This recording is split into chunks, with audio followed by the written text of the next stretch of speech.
Kullu khutwatin ilal masjid, setiap langkah yang kau langkahkan ke masjid, sedekah. Allah hitung pahalanya sedekah. Bahkan di hadis lain disebutkan, setiap langkah itu, setiap langkah yang pertama Allah hapuskan dosa, langkah kedua Allah naikkan derajat. Orang-orang yang terbiasa 5 waktu ke masjid tidak usah takut sama dunia ini, tidak usah takut sama hal-hal yang akan membahayakannya. Allah langsung yang akan menjadi walinya di dunia. Menjalankan 5 waktu di masjid hanya bagi orang-orang yang beriman. Jadi orang-orang yang tak beriman minggir dulu. Bismillahirrahmanirrahim. Assalamualaikum warahmatullahi wabarakatuh. Arman Maulana makan tomat diambil dalam kuali. Jok salam tak semangat, saya ulang sampai besok pagi. Assalamualaikum warahmatullahi wabarakatuh. Apa kabar Bapak Ibu semua, sehat? Alhamdulillah. Ada satu lagi pantun nih nak. Pak Mamat makan nanas, yang semangat hutangnya lunas. Innalhamdalillah, salatan wa salaman ala rasulillah wa ala alihi wa ashabihi wa man tabi'ahum bi ihsanin ila yaumil qiyamah. Subhanaka la ilma lana illa ma 'allamtana innaka antal alimul hakim. Sadaqallahul azim. Amma ba'd. Pertama sekali yang sama-sama kita muliakan, kita cintai Bapak Pengurus Masjid Baitus Salam, Bapak Ketua beserta seluruh jajarannya. Semoga selalu dicintai oleh Allah Subhanahu wa taala. Berikutnya jajaran Imam Masjid Baitus Salam. Semoga Allah selalu menjaga beliau, amin ya rabbal alamin. Bapak Ibu yang dimuliakan Allah, jamaah Masjid Baitus Salam yang berbahagia. Tak ada kata yang pantas kita ucapkan malam ini selain syukur mendalam kepada Allah Subhanahu wa taala. Alhamdulillahirabbil alamin. Karena pada malam ini kita masih sanggup untuk datang ke masjid yang berkah ini. Kegiatan kita mulai dari tadi pagi sampai malam ini, ditambah juga dengan sholat nanti berjamaah, itu semua tak akan bisa kita lakukan tanpa izin dan berkah dari Allah Subhanahu wa taala. Maka bersyukurlah kita kepada Allah karena sampai detik ini kita masih dipilihnya. Coba Bapak Ibu tengok di kiri kanan, mungkin ada saudara sahabat kita yang tak hadir malam ini. Ada 3 penyebab. 1, dia mungkin dapat shift malam, mencari nafkah. Mencari nafkah wajib, sedangkan ini sunnah. Maka kita doakan mudah-mudahan jadi orang kaya dan berkah di hendaknya.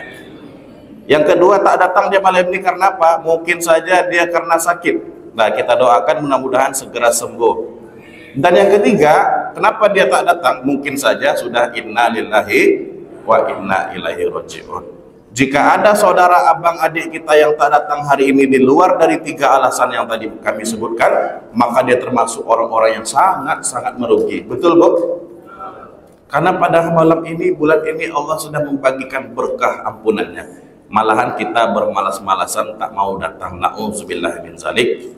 Maka kita lihat Pak Ketua, malam ini apa-apa ibu-ibu semua yang hadir melakukan kegiatan dengan gembira sebagaimana yang tertera dalam kitab Durratun Nasihin, man fariha bidukhuli Ramadan, siapa yang bergembira dalam menjalankan bulan Ramadan, haramallahu jasaduhu 'alan niran, maka Allah haramkan badannya disentuh api neraka. Dalam hadis lain disebutkan, man qoma ramadanan imanan wa ihtisaban, siapa juga yang mendirikan malam-malam Ramadan setelah dia siang harinya berpuasa, ghufirallahu ma taqaddama min dzambik, maka Allah akan mengampuni dosanya yang telah lampau.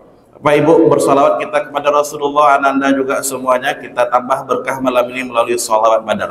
Anak-anak Ustadz, kita menyebut-nyebut nama Nabi Muhammad, kita sebut saja, maka kita sudah terlimpahkan berkah. Apalagi kita sanggup mengikuti sunnah-sunnah beliau. Mudah-mudahan kita yang hadir malam ini dicintai oleh Nabi Muhammad SAW.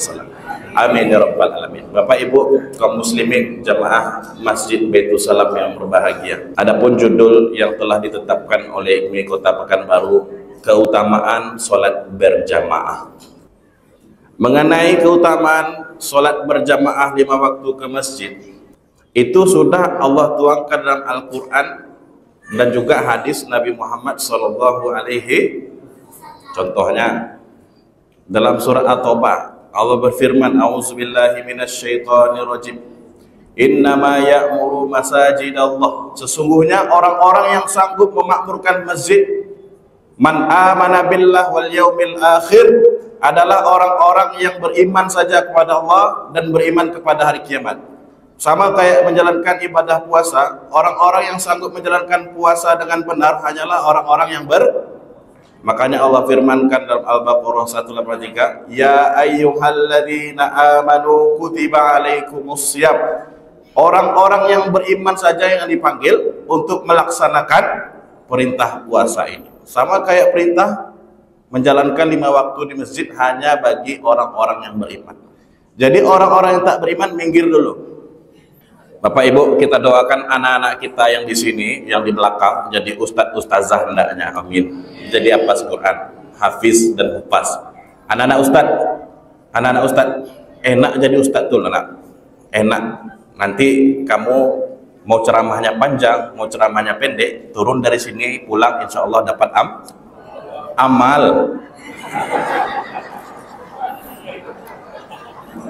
Yang belakang. Amal yang akan kami bawa menuju kepada Allah Subhanahu wa taala. Kadang kami ini ibadah banyak tak benarnya, banyak tak ikhlas. Jangan-jangan Bapak Ibu yang di bawah ini sekali berdoa langsung Allah kabulkan. Beda dengan kami yang ustaz-ustaz nih. Kadang kami buat salah, konsekuensinya 2 kali lipat. Maka kami mohon kepada Bapak Ibu semua untuk doakan kami ini istiqomah dalam Islam. Dan juga insya Allah mudah-mudahan mati dalam keadaan husnul khatimah. Amin ya rabbal. Itu ya nak, kita doakan anak-anak kita jadi hafiz Quran, alim ulama, dan jadi ustaz. Baik Bapak Ibu yang dimuliakan Allah, itu ayat tadi At-Taubah. Allah berfirman bahwa orang-orang yang sanggup ke masjid hanya orang-orang yang beriman. Iman kepada Allah dan iman kepada hari kiamat. Dan di ujung ayat Allah sampaikan walam yakhsha illallah, dan dia tidak takut apapun di dunia ini kecuali takut sama. Jadi harus kayak gitu. Orang-orang yang terbiasa 5 waktu ke masjid tidak usah takut sama dunia ini, tidak usah takut sama hal-hal yang akan membahayakannya. Allah langsung yang akan menjadi walinya di dunia. Maka berbahagialah Bapak Ibu yang sudah mendawamkan, yang membiasakan 5 waktu ke masjid. Mudah-mudahan istiqomah bukan hanya sampai nanti Idul Fitri Pak Ketua, tapi nanti sampai ajal menjemput. Amin ya rabbal. Karena kita lihat tadi peristiwa orang-orang yang datang ke masjid itu rata-rata terjadi pada saat malam pertama. Tadi bincang-bincang sedikit sama Bapak Ketua. Ini ramai nih Pak, ramai. Hari pertama sampai keluar. Sekarang ada juga keluar yang merokok. Memang kita lihat Pak, ketika saya mengisi salah satu masjid di Pekanbaru ini, hari pertama itu ramai sampai keluar. Saking ramainya, penuh. Ini penuh nih Pak. Nah, sekarang sudah malam ke-11 ini, kita lihatlah berapa persen yang keluar. Kalau dikira-kirakan ada kira-kira 50% jamaah yang hilang nih Pak Ketua. 50% lebih ya. Nah, itulah dia. Nanti sampai di Idul Fitri hanyalah orang-orang yang sudah terseleksi saja. Mudah-mudahan kita termasuk orang-orang 5 waktu sampai ajal menjemput sebagaimana doa kita tadi. Bapak Ibu semua yang berbahagia dan anak-anak kita. Baik, itu ayat Qur'annya. Lalu apa yang dikatakan Rasulullah? Secara umum dalam Ali Imran ayat 31 disebutkan juga. Allah berfirman, "Qul in kuntum tuhibbunallah fattabi'uni." Katakan Muhammad kepada umat-umatmu, jika engkau memang mencintai aku, kata Allah, fattabi'uni, maka ikutilah sunnah-sunnah Nabi Muhammad. Salah satu sunnah Nabi Muhammad adalah sholatnya di masjid. Selain sunnah-sunnah yang Rasulullah contohkan kayak pelihara jenggot. Dari semua itu, dari sunnah-sunnah Rasulullah, yang terpenting adalah Ananda dan kami semua Bapak Ibu, kita mempunyai akhlak seperti Rasulullah.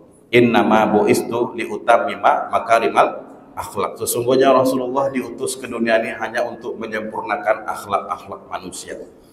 Maka alangkah ruginya ketika seseorang yang sudah 5 waktu ke masjid, menjalankan sunnah-sunnah Rasulullah 5 waktu ke masjid, tapi tak punya akhlak kepada sesama manusia, maka kata Rasulullah, hiya finnar, sama aja, masuk neraka. Dari semua itu yang terpenting adalah akhlak dan tetap menjalankan syariat. Orang-orang yang hanya menjalankan syariat tapi meninggalkan akhlak sama seperti orang-orang yang pakai baju tak pakai celana. Dan orang-orang yang hanya mengamalkan yang mengamalkan akhlak mulia tapi tak mau melakukan syariat, sama aja. Dia juga sama seperti orang yang pakai celana tapi tak pakai baju. Dua-duanya harus klop. Kita harus bersyariat kepada Allah, kita harus mengikuti syariat Nabi Muhammad, dan di saat yang bersamaan kita harus berakhlak kepada sesama manusia. Itu yang diajarkan tujuan Islam sebenarnya. Karena banyak kejadian orang-orang kita lihat Pak, setiap bulan umroh 5 waktu ke masjid, pakaiannya rapi dan sebagainya, tapi ketika ngomong sama manusia membuat sakit hati manusia lainnya, perilakunya membuat orang terzolimi. Betul Bu? Nah, tengok Ibu, banyak pengalaman. Banyak kita lihat ada orang-orang yang kita lihat dia 5 waktu ke masjid tapi tidak pandai menjaga mulutnya. Ada orang-orang di bulan puasa ini yang pandai menjaga mulutnya, tidak makan dan tidak minum seharian Pak, tapi tidak pandai menjaga mulutnya dari menggunjing dan menggibah orang. Betul Bu? Sekarang saya tanya dulu kepada jemaah, kira-kira penyakit menggunjing, memfitnah ini sering terjadi kepada bapak-bapak atau ibu-ibu? Mana jawabannya nih? Sekali lagi ya. Anak-anak jawab juga ya nak. Pertanyaan Ustadz. Kira-kira penyakit mulut ini suka menggibah, menggunjing itu terjadi pada bapak-bapak atau ibu-ibu? Ibu-ibu. Oke. Sekarang juga kita lihat pada bulan Ramadan ini, orang-orang banyak menjaga mulutnya dari tak makan tak minum, tapi tak pandai menjaga matanya dari melihat hal-hal yang diharamkan. Nah, ini sering terjadi. Nampak kali abang di pengalaman ya. Atau kita sebut istilahnya selingkuh ya Pak. Jadi selingkuh itu sering terjadi bapak-bapak atau ibu-ibu? Oh, nampak kali balas dendamnya Pak. Saya kan juga bapak-bapak. Kecuali yang sedang duduk di atas meja. Di atas meja. Yang duduk di atas. Mudah-mudahan kita semua terhindar dari penyakit pelakor, pebinor. Amin ya rabbal alamin. Jangan sampai kita gunjing-gunjing lagi. Baik, itu yang pertama. Kita dah baca ayatnya, kita dah baca hadisnya. Sekarang apa keutamaan 5 waktu ke masjid? 1. Orang yang sering ke masjid, setiap langkahnya dihitung sedekah. Apa hadisnya? Kata Rasulullah, kullu khutwatin ilal masjid, setiap langkah yang kau langkahkan ke masjid, sedekah. Allah hitung pahalanya sedekah. Bahkan di hadis lain disebutkan, setiap langkah itu, setiap langkah yang pertama Allah hapuskan dosa, langkah kedua Allah naikkan derajat. Makanya ada sebuah riwayat disebutkan, ketika sahabat mendengarkan hadis ini, mereka sengaja pergi sholat zuhur tuh jam 10, jam 11 Pak, untuk keliling pasar dulu, supaya makin banyak pahalanya. Nah, itu bisa kita tiru juga nih Pak. Pada bapak-bapak yang mau sholat zuhur, pergi dulu ke Panam jalan dulu. Habis ke Panam, pergi Bangkinang kalau bisa kan. Balik lagi ke sini, sampai sini pingsan. Tak jadi sholat. Ya, tapi tak perlu ke Panam kali lah kan. Agak-agak mutar-mutar sedikit, baru masuk ke masjid. Supaya Allah tambah banyakkan pahalanya.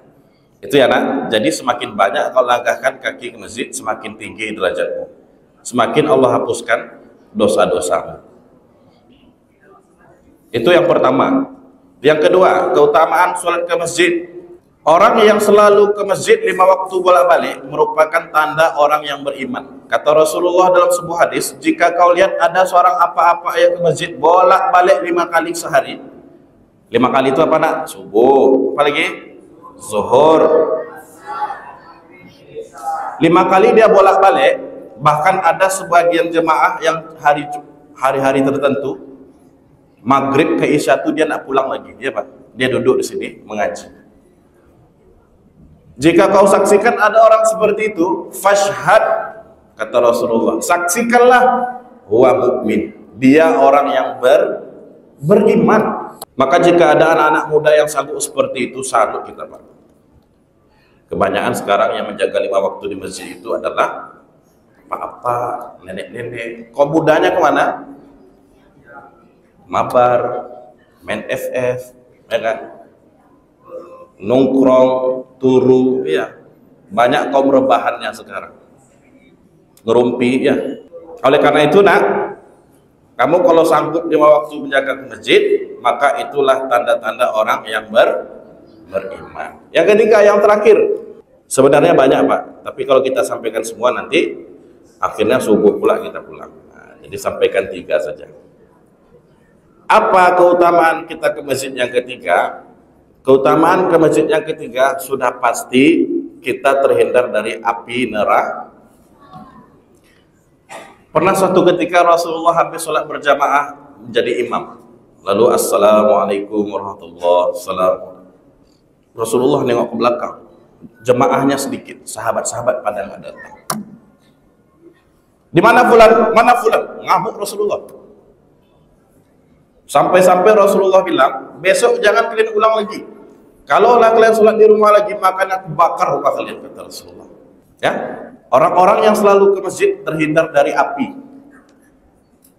Sempatlah Rasulullah hidup sekarang, mungkin anak-anak ada tambah liburnya Pak.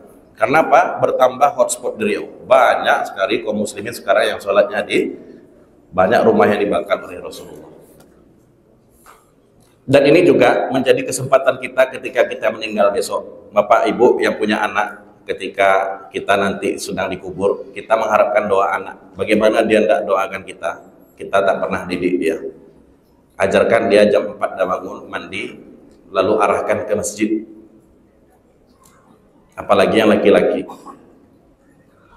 Di bulan Ramadan kesempatan kita untuk mendidik dia seperti itu. Jam 4, jam 5 sudah mandi, lalu lanjut ke masjid. Jangan lagi ibu-ibu berkata, tak usah lagi bangunkan anak kita baru tidur. Kasihan. Coba bayangkan, na'udzubillah min zalik, salah satu rumah kita terbakar dan di dalamnya ada anak kita sedang tidur. Terbakar, gas meledak. Lalu ayahnya mau bangunkan. Kata mamanya, "Bang, biarlah dulu, anak baru tidur." Apakah terjadi seperti itu, Bu? Mau bangun tidur, mau baru tidur, enggak tidur, tetap langsung diangkat anak tuh, dijauhkan dari api yang di dunia yang sedang besar. Apatah lagi ketika api neraka menunggu ketika kita biarkan anak-anak kita tak sholat subuh. Maka ibu-ibu yang membiarkan anaknya tak sholat subuh, tak sayang sama anaknya. Lebih takut kepada api dunia ketimbang di api di akhirat. Maka oleh karena itu, inilah kesempatan kita di Ramadan, ketika Allah menjatahkan kita puasa sebulan penuh, pada dasarnya untuk latihan, supaya kita bawa amal ini ke Syawal, Zulkaidah, Zulhijjah, balik lagi Muharram, Safar, Rabiul Awal. Sebenarnya bulan Ramadan ini latihan supaya kita menjalankan Syawal besok dengan penuh kegiatan yang kita jalankan di Ramadan. Amal kita luar biasa Ramadan ini Pak. Ngajinya bahkan sudah ada yang dua kali khatam hari ini. Bahkan sudah ada yang jalan ketiga. Nanti Syawal apakah berlanjut lagi seperti itu? Tidak. Maka kita usahakan agar amal-amal hebat kita di bulan Ramadan berlanjut hendaknya di luar Ramadan, insya Allah, terutama sekali 5 waktunya yang ke masjid. Demikian saja yang bisa disampaikan.